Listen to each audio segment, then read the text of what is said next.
Insert picture না পিকচারে দিয়েছি কিনা বুঝতে পারছি না, ওটা দেখেছি। আচ্ছা পিকচারের কাজ, আজকে আমরা পিকচারের কাজ দেখবো। তাহলে পিকচারে যে মানে তোমার মাইক্রোসফট ওয়ার্ডে যে কোনো মানে ডকুমেন্টে যে কোনো ছবি নিয়ে আসতে চাইলে আমাদের কী করতে হবে, ছবি অ্যাড করার জন্য আমরা সরাসরি কিন্তু এখান থেকে কী করতে পারি, সরাসরি এটা একটা ছবি মনে করো বা এটা একটা ছবি বা ছবি দেখি এর মধ্যে আছে হয়তো পরে তোমার মাউস আমার হাতে শ্যুট করছে না নাকি পিকচার।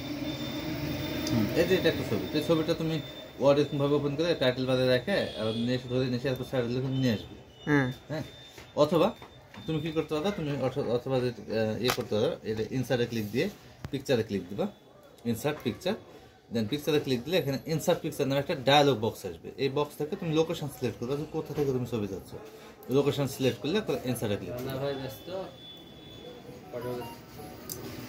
এই ছবিটা তোমার ডকুমেন্টে চলে আসলো, আসার পরে মাথায় রাখবা এই যেখানে ফরম্যাট একটা অপশন আসছে না, ফরম্যাট অপশন তখনই আসবে যখন তোমার ক্লিক করা থাকবে ছবির ওপর। যখন ছবির বাইরে ক্লিক করা থাকবে তখন কিন্তু অপশনটা আসবে না।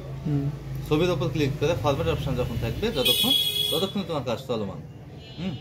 এখান থেকে প্রথম কথা হচ্ছে এখান থেকে ব্যাকগ্রাউন্ড ব্রাইটনেস, তুমি তোমার ইচ্ছা মতো এগুলো সব ব্রাইটনেস যেটা নিবা ক্লিক দিলে। আচ্ছা রিমুভ ব্যাকগ্রাউন্ড, এখান থেকে তুমি ব্যাকগ্রাউন্ড রিমুভ করতে হবে, এটা ওয়ার্ড থেকে অটো রিমুভ করবে। ঠিক আছে, যদি তুমি চাও ইয়েস, আর না চাইলে বাদ।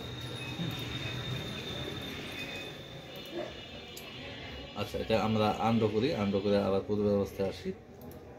আচ্ছা তারপরে তোমার এই মানে এগুলো সবগুলোতে কিছু কম বেশি কাজ আছে। এখানে ইফেক্ট আছে, পিকচার এফেক্ট। হ্যাঁ, এফেক্টগুলো তুমি দিতে পারবে। দেন হচ্ছে পিকচার বর্ডার, পিকচার বর্ডার দেওয়া, বর্ডার দেওয়ার আগে তোমার বর্ডার আগে ইয়ে কালারটা সিলেক্ট করলে বর্ডার, পিকচার বর্ডার, তারপরে বর্ডার কালার সিলেক্ট করে বর্ডার লাইন।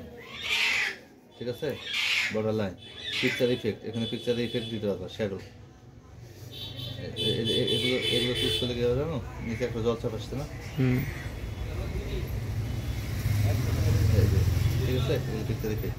তারপরে হচ্ছে এখান থেকে পজিশন, একটা পিকচারকে তুমি নড়াতে চাইলে এমনি স্বাভাবিক নড়বে না, নড়াতে চাইলে কী করবা, ওয়াল টেক্সটে ক্লিক দিয়ে ইন ফ্রন্ট অফ টেক্সটে ক্লিক দেবা, ইন ফ্রন্ট অফ টেক্সটে ক্লিক দিলে তার পিকচারটা নড়াতে হবে, যেখানে নিজের পিকচারের সাইজ আছে, সাইজ থেকে সাইজ কম বেশি করতে হবে।